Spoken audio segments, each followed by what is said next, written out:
जय हिंद दोस्तों। ऑपरेशन सिंदूर के दौरान जब भारत ने पाकिस्तान के आतंकी ठिकानों को निशाना बनाया तो उसके बाद पाकिस्तान ने भी भारत को जवाब देने की कोशिश की, जिसमें कश्मीर से लेकर गुजरात तक सैकड़ों ड्रोन्स का यूज करके हमला किया गया।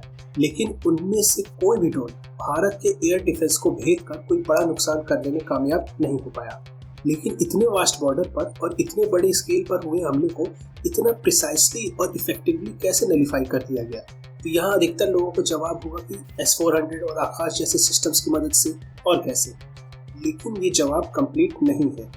असल में इन सिस्टम्स को इतना इफेक्टिव बनाया IACCS ने।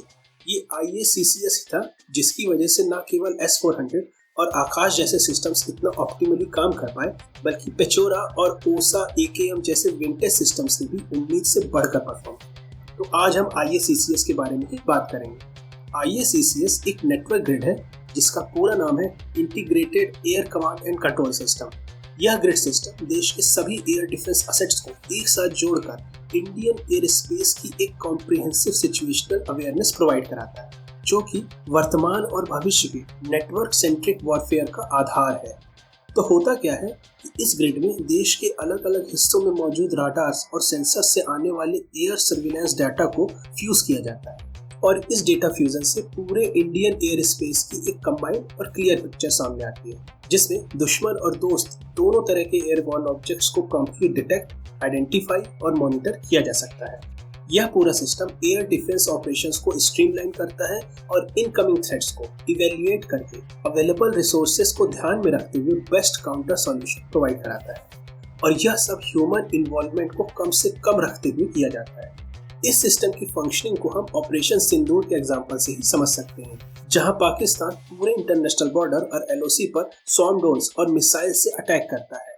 इस सिचुएशन में पूरे वेस्टर्न जोन को कवर करने वाले सभी राडार्स ट्रिगर होते हैं और यह डिटेक्शन डेटा IACCS के कंट्रोल सेंटर तक रियल टाइम में पहुंचता है।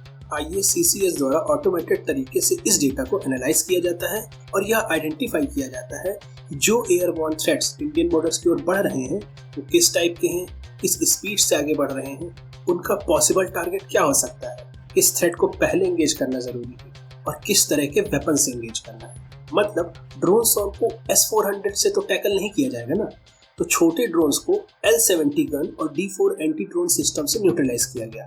वहीं इनकमिंग पाकिस्तानी मिसाइल्स को आकाश, MRSAM और S-400 ने ठिकाने लगाया और इन सभी सिस्टम्स को कोऑर्डिनेट किया IACCS ने। यहाँ समझने वाली एक बात और है कि IACCS के साथ न सिर्फ एयरफोर्स के ग्राउंड बेस्ड राडार्स को जोड़ा गया है, बल्कि एयरबॉर्न अर्ली वार्निंग राडार्स यानी AWACS aircraft, military satellites, civilian radars और आर्मी के आकाश तीर सिस्टम्स को भी जोड़ दिया गया है, जिससे राडार कवरेज में गैप्स बहुत ही कम रह जाते हैं। IACCS की जो सबसे ज़रूरी और सबसे अच्छी बात है वो ये है कि यह पूरा सिस्टम इंडिजिनस है। इसे BEL यानी भारत इलेक्ट्रॉनिक्स लिमिटेड ने डेवलप किया है और यह सिर्फ डिफेंसिव सिस्टम नहीं है, बल्कि ऑफेंसिव रोल में भी ये पूरी तरह से कारगर है।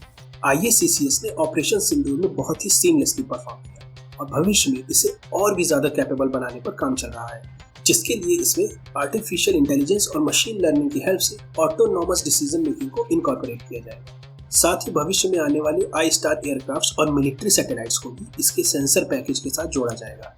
और इंडिजिनस प्रोडक्ट होने का यही फायदा होता है कि इसे कभी भी अपनी ज़रूरतों के हिसाब से अपग्रेड किया जा सकता है।